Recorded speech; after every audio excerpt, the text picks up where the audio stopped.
राजस्थान के चर्चित एसआई भर्ती फर्जीवाड़े में राज्य सरकार ने अपना स्टैंड बदल दिया है। सरकार का कहना है कि फिलहाल भर्तियों को रद्द नहीं किया जाएगा।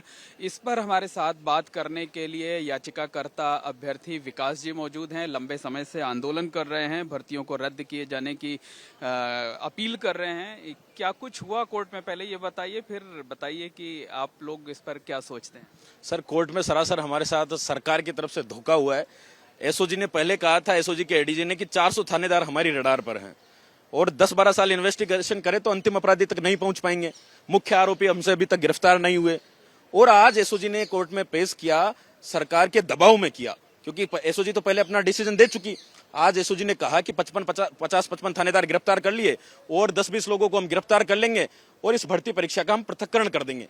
मतलब योग्य अयोग्य की छटनी हम कर लेंगे। मतलब दूध में 4 बूंद भी जहर की मिल गई तो सरकार अलग कर लेगी। सरकार के पास ऐसा मैकेनिज्म है, ऐसा पैरामीटर है। इस तरह सरेआम युवाओं को गुमराह करने का काम किया। वहीं दूसरी तरफ सरकार की तरफ से कहा गया कि भर्ती परीक्षा को निरस्त करना अभी प्रीमेच्योर होगा। जांच चल रही है, हमारी जांच इनकी न जाने कब खत्म होगी। अभी भर्ती परीक्षा को निरस्त करना प्रीमेच्योर होगा और युवाओं के हितों में किसी भी सूरत में न्यायोचित नहीं होगा, ये सरकार का कहना है। सरकार के एक तरफ तो सर कुछ टाइम पहले कह रहे थे सरकार के एडवोकेट जनरल, सरकार के 6 कैबिनेट मंत्री और पुलिस मुख्यालय एसओजी, जिसने ये कहा कि 35 दिन पहले पेपर आउट हो गया। सब लोगों ने अनुशंसा कर दी। उसके बावजूद 1.5 साल में भजनलाल सरकार ने यह कार्रवाई की कि भर्ती परीक्षा को निरस्त करेंगे। लेकिन पिछले 1 महीने का जो सरकार ने समय लिया, उस 1 महीने में इन्होंने यह तय कर लिया कि हम भर्ती परीक्षा में पृथक्करण कर लेंगे। जो सरकार का स्टैंड है वो अब बदल गया। बिल्कुल सर, डगमगाया हुआ है। निश्चित रूप से युवाओं के साथ सरेआम धोखा हुआ है। सरकार की कथनी और करनी में अंतर नजर आ गया है, क्योंकि सरकार कैसे पृथक्करण कर सकती है सर। ये सरकार के एजी ने पहले कह दिया था, लेकिन एजी भी आज मुकर गए। सरकार के 6 मंत्रियों ने कह दिया था कि निरस्त के अलावा कोई विकल्प नहीं है। तो अब जब सर भर्ती परीक्षा में पेपर सीधा आरपीएससी से लीक हो रहा है, पेपर कंडक्ट कराने वाली एजेंसी से पेपर लीक हो रहा है, तो मुझे नहीं लगता कोई पारदर्शिता, गोपनीयता बचती है। क्या गारंटी है कि वो पेपर कितने लोगों तक गया। बाबूलाल कटारा, जिसको पहले गिरफ्तार किया था, साल भर वो गिरफ्तार रहा, लेकिन साल भर में उसने कोई राज नहीं उगला। जब एसओजी ने अभी उसे पीसी रिमांड पर लिया तो उसने कहा कि मैंने 50 लाख में कुंदन पांड्या को पेपर दिया था। कुंदन पांड्या ने कहा कि मैंने 14 लोगों को पेपर पढ़ाया था नामजद, उसमें से 4 ही लोगों की गिरफ्तारी हुई, 10 तो कहां है। न जाने ऐसे कितने राज कटारा उगल ही नहीं रहा, न जाने ऐसे कितने कुंदनों को बचाने का काम बाबूलाल कटारा कर रहा है, रामूराम रायका कर रहा है। लेकिन सरकार की तरफ से तो ये कहा गया ना कि हम डिफरेंशिएट कर देंगे, जो गलत हैं उनको हटाएंगे।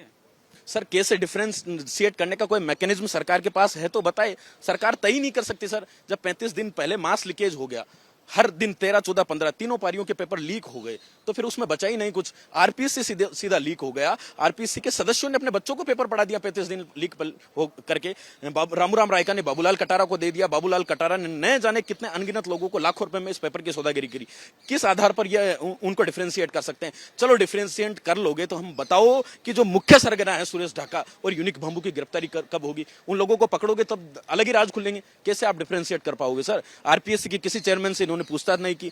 तो सरकार सरासर युवाओं के साथ छलावा कर रही है, धोखा कर रही है। ये बताइए, सरकार की तरफ से फर्दर इन्वेस्टिगेशन के लिए भी कोई समय सीमा दी गई है या नहीं दी गई? कोई समय सीमा नहीं है सर। सरकार ने आज अपना ये पक्ष रखा है और कहा है कि हम कुछ आने वाले समय में कुछ और गिरफ्तारियां करेंगे, पृथक्करण कर लेंगे। और जज साहब ने सारे आर्गुमेंट नोट किए और दोनों पक्षों को समय देते हुए आने वाली 7 जुलाई को वापस मामले पर सुनवाई रखी है। तो आप लोगों का जो आंदोलन चल रहा था, लंबे समय से चल रहा है, आप लोग चाहते थे कि भर्ती को पूरी तरह से रद्द कर दिया जाए, नए सिरे से भर्ती शुरू किया जाए, अब उसका क्या हो? बिल्कुल सर, हताश और निराश, बेबस, लाचार है। जाएं तो कहां जाएं। 3 साल किरोड़ी लाल जी के नेतृत्व में लड़े, लेकिन सरकार अपने मंत्री की नहीं सुन रही। किरोड़ी लाल जी की नहीं, 6 कैबिनेट कमेटी के मंत्रियों की नहीं सुन रही। अब पिछले 70 दिनों से सांसद हनुमान बेनीवाल के नेतृत्व में धरना कर रहे हैं, लेकिन आज भी हमें पुनः निराशा हाथ लगी। कहीं उम्मीद थी, लेकिन सारी उम्मीदों पर पानी फिर गया। और अब आने वाले समय में जैसा भी सांसद साहब का आदेश होगा, चाहे दिल्ली कूच की बात हो, क्योंकि 1 लाख नौजवानों का रेला राजधानी की सरजमी पर एकत्रित हो गया।